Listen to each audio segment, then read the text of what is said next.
நம சிவாய. நேயர்கள் எல்லாருக்கும் வணக்கம். இந்த வீடியோவில் 2024 வருடத்தோட கடைசி மாசமான டிசம்பர் மாச ராசி பலன் அப்படிங்கிறது தான் நம்ம பார்க்க போறோம். அதாவது குரோதி வருடம் கார்த்திகை மாசம் 16ஆம் தேதி ஞாயிற்றுக்கிழமை விருச்சிக லக்னத்துல பிரதமை திதியில இந்த டிசம்பர் மாசம் அப்படிங்கிறது பிறக்குது. இந்த மாசத்துக்கு உண்டான நவ கிரகங்களோட அமைப்பு ராசி மாற்றம் அப்படின்னு பாத்தீங்கன்னா, கிரகங்களோட ராஜா சூரியன் மாச தொடக்கத்துல விருச்சிக ராசியில இருக்காரு. 16ஆம் தேதி தனுசு ராசிக்கு போறாரு. செவ்வாய் இந்த மாசம் முழுக்க கடகராசியில நீசத்திலையும் இருக்காரு. மாசம் தொடங்கி 3ஆம் தேதி செவ்வாய் வக்கரம் அடைகிறாரு. ரொம்ப முக்கியமான ஒரு அமைப்பு. இதை நம்ம ரொம்ப துல்லியமா பார்க்கணும். அது மாதிரி புதன் விருச்சிக ராசியில் இருக்காரு. சுக்கிரன் தனுசு ராசியில் இருக்காரு. 18ஆம் தேதி மகர ராசிக்கு போறாரு. 30ஆம் தேதி கும்பராசிக்கு போறாரு. குரு பகவான் ரிஷபராசியில வக்கர நிலை அப்படிங்கிறதுல இருக்காரு. சனி பகவான் கும்பராசிலையும், விஷப்பாம்பு ராகு மீனராசிலையும், விஷமற்ற பாம்பு கேது கன்னிராசிலையும் இருக்காங்க. இதான் இந்த மாசத்துக்கு உண்டான கிரக அமைப்புகள் அப்படிங்கிறது. இல்லை முக்கியமான விஷயம் அப்படின்னு பார்த்தீங்கன்னா, கடகராசியில வக்கரத்திலையும் நீசத்திலையும் இருக்கிற செவ்வாய் கும்பத்தில் இருக்கிற சனியை பார்க்குறார். இந்த பார்வையால் என்னென்ன நன்மைகள் யாருக்கு கிடைக்க போகுது, யாரெல்லாம் கொஞ்சம் கவனமாக இருக்கணும் அப்படிங்கிறத துல்லியமாக பார்த்துருவோம். மிதுனராசி நேயர்களே, உங்களுக்கு இந்த டிசம்பர் மாதம் எப்படி இருக்குது அப்படின்னு பார்த்தீங்கன்னா, மாத தொடக்கத்திலேயே உங்களோட ராசிக்கு 6வது வீட்டில் ராசி அதிபதி புதன் இருக்கார். ராசி அதிபதி போய் மறைவு ஸ்தானத்தில் உட்காந்துருக்கார் 6ஆம் இடத்துல. பொதுவாகவே பார்த்தீங்கன்னா ராசி அதிபதி மறையிறது அப்படிங்கிறது கெடுதல் அப்படின்னு சொல்லுவாங்க. ஆனால் புதன் மறையிறதை பொறுத்த வரைக்கும் பல நன்மைகள் அப்படிங்கிறது கிடைக்க போகுது. ஒரு சக்கரவர்த்தியாக வாழ போகிற ஒரு அமைப்பு அப்படிங்கிறது தான் கொடுக்குது. ஏன்னா மறைந்த புதனால் நிறைந்த தனலாபம். இது விபரீத ராஜயோகம் அப்படின்னு நாம சொல்லிட முடியாது. இது ஒரு விபரீத சக்கரவர்த்தி யோகம் அப்படின்னே சொல்லலாம். அந்த அளவுக்கு சூரியனோட சேர்ந்து புத ஆதித்ய யோகம் அப்படிங்கிறதையும் கொடுக்குறாரு. அப்படிங்கிறதால வீட்டில் நல்ல காரியங்கள் அப்படிங்கிறது நிறையா நடக்கும். பல நாட்களாக வீட்டில் சுப நிகழ்ச்சிகள் அப்படிங்கிறதே நடக்கலை. வீடே ஒரு மாதிரி ஒரு எதிர்மறை ஆற்றல்களால் சூழ்ந்துருக்கு, ஏதோ ஒரு செய்வன கோளாறு மாதிரி இருக்குது அப்படின்லாம் சொல்லுவாங்க இல்லையா. அப்படியெல்லாம் இருந்த நிலை அப்படிங்கிறது இதுக்கு மேலே மாறும். நிறைய நேர்மறை ஆற்றல் அப்படிங்கிறது இருக்கும். நம்ம வீட்டில் இந்த மாதிரி நாம் எப்போவுமே ஒரு பாசிட்டிவாக உணர்ந்ததே கிடையாது. இப்போ என்னமோ கொஞ்சம் நல்லா இருக்குது அப்படிங்கிற மாதிரியான சூழல் அப்படிங்கிறது உங்களுக்கு இருக்கும். மனசில் ஒரு இனம் புரியாத சந்தோஷம் அப்படிங்கிறது இந்த மாதம் முழுக்க குடிகொண்டிருக்கும் அப்படின்னே சொல்லலாம். என்ன காரணம் அப்படின்னா, 6ஆம் இடத்துல புதன் மறைந்து சூரியனோட சேர்ந்து புத ஆதித்ய யோகம் அப்படிங்கிறத கொடுக்குறாரு. பெரும்பகுதி பார்த்தீங்கன்னா அடகு நகைகளை மீட்டரலாம். இப்போ நமக்கு ஒரு கடன் இருக்குது அப்படின்னா அதை விட கூடுதலாக வருமானம் அப்படிங்கிறது நமக்கு இருக்கும். ஒரு 5 லட்ச ரூபாய் கடன் இருக்குடா, என்ன பண்ணுறதுன்னே தெரியல அப்படிங்கிறப்ப நம்ம கையில் ஒரு 6-7 லட்சம் வருமானம் அப்படிங்கிறது வரும். அது ஆச்சரியத்தை கொடுக்கும் நமக்கு. பரவாயில்லையே, பண வரத்து கொஞ்சம் வந்துருச்சு அப்படின்னு ஒரு சக்தியோட உச்சத்தை நீங்கள் இந்த மாதத்தில் உணரலாம். கடன் அப்படிங்கிற பேச்சுக்கே வேலை இல்லை. நான் நினச்சேன்னா கடன்லாம் இன்றைக்கே தூக்கடாசுவேன் அப்படிங்கிற மாதிரி ஒரு அமைப்பு உங்ககிட்ட இருக்கும். அதே மாதிரி இந்த 6ஆம் இடம் அப்படிங்கிறது ருணரோக சத்ருஸ்தானம்.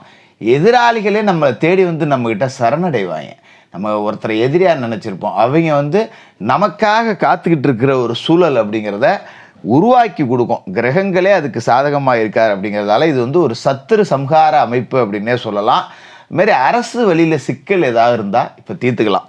அரசாங்கத்துக்கிட்ட நம்ம ஏதோ ஒரு லோன் செட்டில்மெண்ட் ஒன்று பண்ணணும், இல்லை ஏதோ ஒரு குடுக்கல் வாங்கல் பிரச்சனை, கவர்மெண்ட்டுக்கும் நமக்கு ஒரு வழக்கு நடக்குது, இடம் சார்ந்த ஒரு வழக்கு இருக்குது, நம்ம இடத்த அரசு கையகப்படுத்தியிருக்கு, அதை நான் திருப்பி எடுக்கணும்னு நினைக்கிறேன், இது சார்ந்த வழக்குகள் இது மாதிரிலாம் இருந்ததுன்னா இப்போ அதை நீங்கள் ஜெயிக்கலாம். அதுமாரி காப்பீட்டு நிறுவனங்கள்லேருந்து ஏதோ ஒரு தொகை வர வேண்டியது இருக்குது, வராமல் இழுத்துக்கிட்டு கிடக்கு, ஒரு வழக்கு ஒன்று கோர்ட்டில் நிலுவையில் இருக்குது அப்படின்னா இது எல்லாத்தையுமே ஜெயிச்சு ஒரு விஸ்வரூபம் எடுக்கக்கூடிய அமைப்பு அப்படிங்கிறது இந்த மாதத்தில் இருக்குது. அதுமாரி உங்களோட ராசியை பொறுத்த வரைக்கும் 7க்கும் 10க்கும் அதிபதியான குரு பகவான் 12வது வீட்டில் வக்ரம் அப்படிங்கிறத அடைஞ்சிருக்காரு. இதுவும் பார்த்திங்கன்னா சுப செய்திகள் அப்படிங்கிறத கொடுக்க போகுது. சில பேர் கட்டிடம் கட்டி வாடகைக்கு விடக்கூடிய அமைப்பு, அதுக்குண்டான வேலைகள் செய்யக்கூடிய அமைப்பு, அது எல்லாத்தையுமே இந்த டிசம்பர் மாதம் அப்படிங்கிறது உங்களுக்கு கொடுக்கும். சில பேர் வாடகை கட்டடத்தில் இருந்த தொழிலை சொந்த கட்டிடத்திற்கு மாற்றக்கூடிய அமைப்பு அப்படிங்கிறதும் கூட இருக்குது. அதுமாரி கடகத்தில் செவ்வாய் நீசம் அடைஞ்சிருக்காரு. மாதம் தொடங்கி 3ஆம் தேதி அவர் வக்கிரமும் அடைகிறாரு. என்ன பண்ணுறது, ராசிக்கு லாபஸ்தானத்துக்கு அதிபதியாச்சே, அவர் வக்கிரம் அடைஞ்சிட்டாரே அப்படின்னு நீங்கள் பயப்பட வேண்டியதில்லை. ஏன்னா 6ஆம் இடத்துக்கும் அவர் தான் அதிபதி அப்படிங்கிறதால இந்த 6ஆம் இடத்து அதிபதி வக்கிரம் அடைகிறது, நீசம் அடைகிறது அப்படிங்கிறது உங்களுக்கு நன்மை தான். அதனால் இந்த கடன்லாம் அடையலாம், நீங்கள் எதை பற்றியும் கவலைப்பட வேண்டியதில்லை. பாகப்பிரிவினைகள் சுமூகமாக முடியும். ரொம்ப நாளாக எதிர்பார்த்து காத்துக்கிட்டு இருந்த விற்பனை அப்படிங்கிறது இந்த மாதத்தில் நடக்கும். ஒரு பொருளை வச்சுக்கிட்டு விற்க முடியாமல் தவிக்கிறேன், அதேமாரியே ஒரு இடம் ஒன்று வாங்கி போட்டேன், விற்க முடியாமல் தவிக்கிறேன், ஒரு இடம் வாங்கணும்னு நினைக்கிறேன், என்னால் வாங்க முடியல, இந்த மாதிரி நிலபுலம் சார்ந்து முக்கிய முடிவுகள் அப்படிங்கிறத எடுக்கலாம். இது உங்களுக்கு சாதகமான ஒரு அமைப்பு அப்படிங்கிறது தான். மாரி பூர்வீக சொத்துல பாக பிரிவினைகள் கிடைக்கும், புது வீடு கட்டி குடி போகலாம், இப்படி சகலவிதமான நன்மைகள் அப்படிங்கிறது இந்த மாதத்தில் நடக்கும். அதோட செவ்வாயோட பார்வை அப்படிங்கிறத பார்க்கணும். செவ்வாயோட பார்வை அப்படிங்கிறது பார்த்தீங்கன்னா துலா ராசியில் விழுவுது, மகர ராசியில் விழுவுது, கும்பராசியில் விழுவுது. அப்போ ராசிக்கு 5ஆவது வீட்டில் செவ்வாய் பார்வை விழுவுதுங்கிறப்ப குழந்தைகள்கிட்ட நம்ம கொஞ்சம் கோபத்தை பாராட்டக்கூடாது, விட்டு கொடுத்து போகணும். நம்ம ஒன்று பேசுனா அது ஒன்று பேசும், பிள்ளைய எழுத்து பேசுது, வாயடிச்சிக்கிட்டே இருக்குது, பாரு 2 வைக்கிறேன் அப்படின்னு கோபப்படுறோம் பார்த்தீங்களா, அதெல்லாம் கொஞ்சம் குறைச்சிக்கணும். அதுமாரி இந்த பூர்வீக சொத்து சார்ந்த விஷயங்கள் அப்படிங்கிறதுல நாமளாக எதுவுமே திட்டமிடக்கூடாது.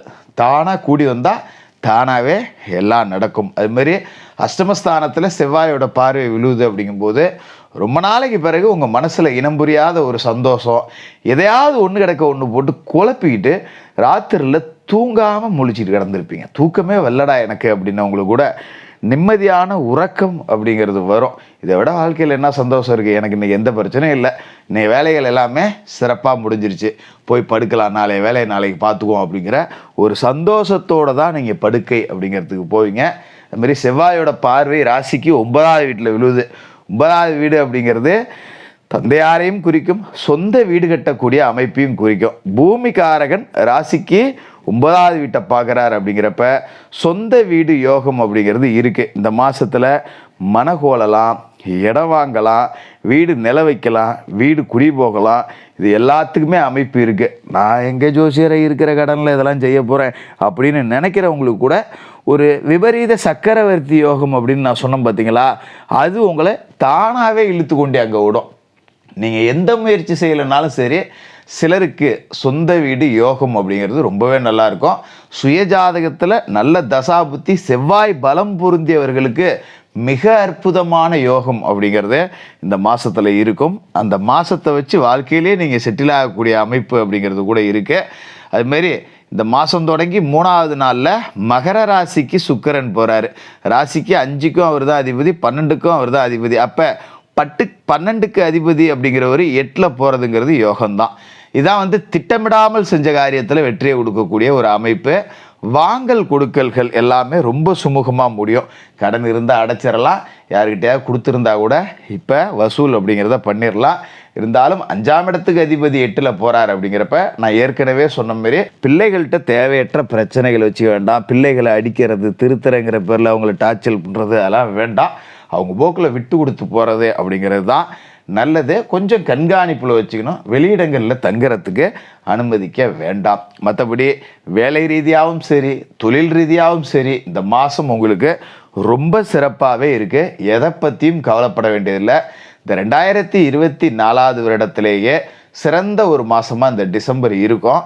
அது மாதிரி இந்த 2024 நான் இதெல்லாம் சாதிக்கணும் அப்படின்னு நினச்சி நீங்கள் விட்டுருப்பீங்க பார்த்தீங்களா, அதை எல்லாத்தையும் இந்த கடைசி மாதத்தில் சாதித்து 2024 நான் ஜெயிச்சவன்டா அப்படின்னு மாறுதட்டி சொல்லிக்கக்கூடிய அளவுக்கு இந்த மாதம் இருக்கும்.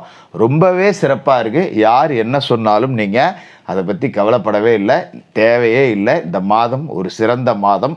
கையில் 10 ரூபா காசு பணம் இருக்கிறப்ப ஏழைப்பாளைகளுக்கு உங்களால் முடிஞ்ச உதவிகள் செய்யுங்க. ரொம்ப சிறப்பாக இருக்கும். மிதுன ராசிக்காரர்களுக்கு வாழ்த்துக்கள்.